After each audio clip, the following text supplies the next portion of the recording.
titled Contagion. Welcome to Movie Caps. Okay, Today I will gotta show get the you a full drama, chat. thriller film from 2011, titled Contagion. Spoilers ahead. Watch out and take care. Day 2. Beth is at an airport lounge talking on the phone with John, whom she's having an affair with, while waiting for her flight. She looks sick and is coughing, but brushes it off as her being jet-lagged. In Hong Kong, a young man gets off a ferry and takes the subway. By the time he gets home, he is sweating profusely. When he leaves his apartment, his vision gets blurry, and he walks into traffic. In London, a model is feeling sick, so she leaves work and goes back to her hotel room. Later, the hotel staff come into the room and find her dead on the bathroom floor. A businessman flies to Tokyo and takes the bus, but collapses on the floor. An onlooker films him with his phone. Beth arrives home to her son and her husband Mitch. Day 3. In San Francisco, a blogger, Alan, is watching the video of the businessman collapsing. He's guessing it might be mercury poisoning from the fish and that there are probably more people like him, that just weren't caught on camera. Mitch picks his son up from school and is informed that he's been coughing and has elevated body temperature. Later, as he is telling his wife about his day, she drops her cup, and when he comes to help, she collapses on the floor and starts seizing. They are in the hospital and she starts seizing again. A bit later, the doctor informs Mitch that she has passed away. He is in shock and can't accept it, saying they just talked and she was just jet-lagged. The doctor doesn't know what caused it, so he recommends an autopsy. As Mitch is driving home, he gets a call from the babysitter that informs him that his son isn't breathing. He tells her to call 911 and rushes home to find him dead as well. Day 5. 2 medical examiners are doing an autopsy on Beth's body. As they open her skull, they notice something strange on her brain. One of them asks whether he should take a sample, but the other instructs him to move away from the table and call everyone. Day 6. Dr. Erin Mears works for the CDC. She is briefed by Dr. Cheever on her part of containing the virus. She is tasked to travel to Minnesota, where she is to investigate and contain cases of infection. Mitch is in quarantine at a hospital. He is visited by his daughter Jory from a previous marriage. He says that he isn't sick and is only there as a precaution. She says that she should have been there and could have helped, but he says she would have gotten sick too. He tells her to go back to her mother, but seeing as she's all he got left, she decides to stay with him. Dr. Erin is briefing government officials on the mysterious outbreak that has reached 47 confirmed cases and 8 deaths. She informs them that it's most likely transmitted through air and maybe surfaces as well. The officials don't want to freak out the public, because they don't even know what they're dealing with. Erin says that to determine the potential scale of the epidemic, it's crucial to figure out the average number of people one person can infect. 2 scientists, Ali and David, are working with a brain sample from Beth in a secure lab. They don't know what this virus is, so they send the results to a scientist that might. Later, as Ian is walking out of his lab, informing the 2 scientists that the virus strain has never been seen before and appears to come from animals, he is ambushed by Alan, who tries to get some information for his blog, while rambling that the virus is a biological weapon, but the scientist doesn't tell him anything. Day 7. Dr. Erin is at Beth's workplace talking to her coworkers. None of them directly interacted with Beth after she came back from China, so Erin reassures them.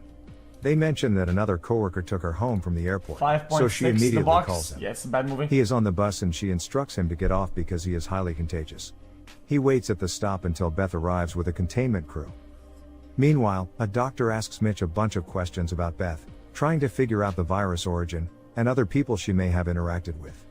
The doctor mentions that she landed in Chicago before flying to Minnesota 5 hours later, and asks him if she left the airport or had any meetings there. He asks whether someone is sick in Chicago and that before they got married she had a relationship with John Neal, who lives there. Realization hits Mitch and he asks if John is infected. The doctor doesn't answer, saying that she can't give out that information. Ali informs Cheever that the virus contains pig and bat sequences and shows him how the virus attaches to humans. She also says that the virus keeps mutating.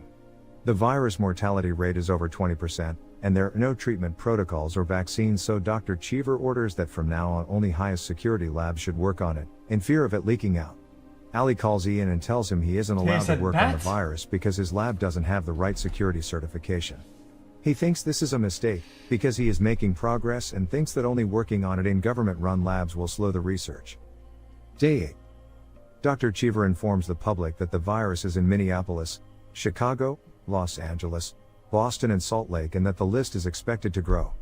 The number of infected people worldwide is estimated to be at 89,000. Cheever and Ali are at the CDC, discussing the virus with scientists from all over the world. Nobody has managed to grow the virus in cells, because it kills every animal cell they have tried. Let's cook. Dr. Leonora has been sent to Hong Kong to investigate Beth's movements to find ground zero. She is met by Sun Feng. Using Beth's credit card records, she learns that she was at a casino, so Leonora orders the casino's security tapes. Ian defies orders and keeps working on the virus. He manages to grow the virus using a particular bat's cells, which is the first step in making a vaccine. He shares the research, and Cheever is not happy that he defied orders and asks what he wants to gain from it. But instead of selling the results to some drug company, he just wants acknowledgement for his work. Day 12. The worldwide infected estimate has reached 8 million. Alan is approached by a hedge fund guy, who is looking for an opportunity to gain money from this and thinks Alan might give him one, seeing that he was the first to pay attention to the bus video and has been talking about it on his blog since, reaching over 2 million unique visitors. Alan tells him about forsythia. He thinks it's the cure. Leonora is watching the casino footage where the first known infected can be seen interacting, but the Chinese officials say that this isn't proof that the virus originated here, stating that you can't see a virus on camera. Aaron is planning to make a makeshift hospital at multiple stadiums in preparation for an increase in infected. Day 14. Aaron wakes up in the hotel room coughing. She takes her temperature and realizes she has the virus, so she informs the hotel staff to get her the names of everyone who has serviced the room. She calls Cheever and tells him the bad news and later ends up in one of the stadiums. Cheever tries to get her to a better facility but is told that it's a waste of resources for just one person. In China, Leonora has finished her research and concluded that Beth is patient zero and will send the data to Geneva. Sun Feng says he read on the internet that the United States and France have a vaccine but are hiding it from China. As she leaves, he makes a phone call. While driving, the car is stopped and Leonora is put in a van. Sun Feng takes her to his village and plans on using her as collateral to get the vaccine as early as possible. Cheever is informed that there are plans to quarantine Somebody Chicago. pre-watched IRL. The National Guard is setting up roadblocks and shutting down the border. The Secret Service is moving the president underground and Congress is figuring out how to work online. He is also told that when word of this gets out, there will be widespread panic, so it's crucial to not tell anyone until they are ready to announce it publicly. Alan has caught the virus and is making a video for his blog of him taking forsythia, saying that if he's alive tomorrow everyone will know it works. Later that day, Cheever calls his wife and instructs her to leave Chicago and not tell anyone. She picks up a ton of supplies, and when a friend inquires about the situation, she spills the beans. Why would you get 2 flashlights? Just get 2 batteries. Day 18. Apparently Alan's blog is gaining traction and he's still alive, so a bunch of people are waiting in line at a pharmacy, and once they are informed that only 50 doses of forsythia will be given out, a panic ensues and they all scramble. Mitch and his daughter go to the store for some food, but the city is in disarray, with people looting and sick people walking around without masks and coughing, so they get out of there. They try to get to a neighboring state and learn that the border is closed because they are in quarantine. Erin is still at one of the stadiums. When a man next to her complains about being cold, Erin tries to give him her jacket, but is too weak to do so. She dies not long after. Oh no. Cheever is having a TV interview where alternative unproven drugs are being talked about.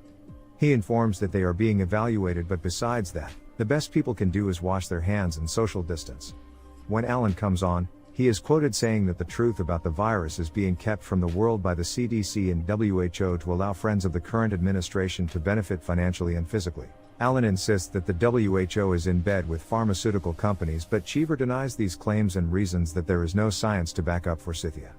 Alan discredits him, because apparently his wife's friend posted about the quarantine on Facebook, hours before the official announcement. Later, Cheever is told that he can't yet be replaced, but there will be an investigation and he is to keep out of the public eye for now. Day 21. David and Ali find out that the virus has mutated and the new strain is way more contagious. They've been testing potential vaccines on monkeys, but none have survived thus far. The mortality rate is between 25 and 30%, depending on a person's health, diet and socioeconomic status. It is expected that with this new strain each person will infect 4 more, whereas previously it was 2, and without a vaccine it is anticipated that approximately 8% of the world population will contract the disease. When did they pull out the fucking horse Day paste? 26. The death toll in the United States has reached 2.5 million. The president has issued a statement implementing mandatory curfew in major metropolitan areas, due to the riots. The military is distributing rations but runs out while hundreds are still waiting in line and people start fighting. Later Mitch hears shots in the neighboring house and tries to call 911 but all lines are busy. Day 29. Mitch breaks into the neighbor's empty house and steals a gun. Jory is in the backyard with her boyfriend, making snow angels. He gets on top of her and takes off his mask. She turns away but he reasons that if none of them have the virus they can't give it to each other. They are about to kiss but Mitch shows up and pulls him off of her and orders for him to go home. Back at the CDC, Allie's vaccine finally works and she injects herself. She goes to see her father at a hospital, takes off her mask and tells him about the news. He is concerned and says he doesn't want to get her sick but she says she's testing the vaccine. The vaccine starts being manufactured and FDA is accelerating the approval. The first doses available for humans are expected in around 90 days, but it could take a year to get everyone vaccinated. The current death toll worldwide from the virus is estimated to be 26 million. That's not that bad. Day 131. Cheever's house is broken into by robbers, who are looking for the vaccine. The robbers ask his wife where it is, thinking that they would get it first because he works for the government, but they don't. Cheever gets home and asks if they hurt her. Alan, who is still against the vaccine, there's 7 is billion talking people to on the Earth, hedge no? fund guy. He says that the studies show that there is no proof that Forsythia works and asks if he knew about them when they first met. Alan questions the integrity of the studies, implying that there is some conspiracy. He then notices a suspicious man and realizes that he's wearing a wire, so he tries to run but is apprehended by the authorities, who arrest him for securities fraud, conspiracy and possible manslaughter. He insists that Forsythia cured him. Day 133. Since there is not enough vaccines for everyone yet, a lottery is held using birthdays to distribute it fairly. Back in China, Leonora has adjusted to her captivity and is teaching the children. Sun Feng informs her that it's time to go, because the government has agreed to their demands and will give them 100 doses of the vaccine in exchange for her. They make the exchange and Leonora is free. Nah. She's at the airport. Not they have it all wrong. It's they predicted everything, but if you fast forward to the future, dude. Nah, they have it backwards. To do the exchange and he gives her a vaccine and reveals that the ones they exchanged for her were placebos. Apparently there have been many kidnappings of scientists and government officials trying to extort vaccines, we had the vaccine, government people didn't want it. to give in to their demands. Leonora is horrified that they would condemn a village of mostly children to death and runs off. Alan's blood results showed no antibodies for the virus, which means he faked being sick, to push Forsythia on his followers, which made him $4.5 million. Because of him, there are now millions of people who don't trust the vaccine. One of his followers made bail for him, so he walks out. Day 135. Alan is back on the street resuming his blog, pushing the narrative that the US is responsible for the virus and that vaccines are a scam to his 12 million internet followers. Otherwise things are starting to go back to normal with anarchy and looting subsiding. Allie and David put the virus in liquid nitrogen storage with other deadly viruses from the past. Mitch finally lets Jory see her boyfriend since he is now vaccinated and gifts her a dress for a makeshift prom he has organized. He gets the camera to take some pictures but breaks down crying after seeing Beth's pictures. A final flashback occurs. A bat is seen dropping a piece of fruit in a pig farm. One of the pigs eats it and gets infected. A chef is preparing the pig but is told that someone wants to take a picture with him. He goes out without washing his hands and takes a picture with Beth. The end. Thank you for watching. Subscribe if you'd like to see more videos like this. What? I don't get it. Wait a minute. What? Guys, I hate to, guys, I think it's gonna cringe when people say, "Oh, dude, they predicted this and that." It's like, yeah, there's a lot of coincidences or whatever, but the fact that they get there's a good amount that's correct, no? Unless it was a known, maybe it's because there's probably already problems with bats, right? Right? There's probably already a bunch of problems with bats, and it's like the most I guess prominent thing that happened or whatever. It's like a common denominator. So things saying that it's bats and real life having staying from bats is like kind of easy to predict type of thing.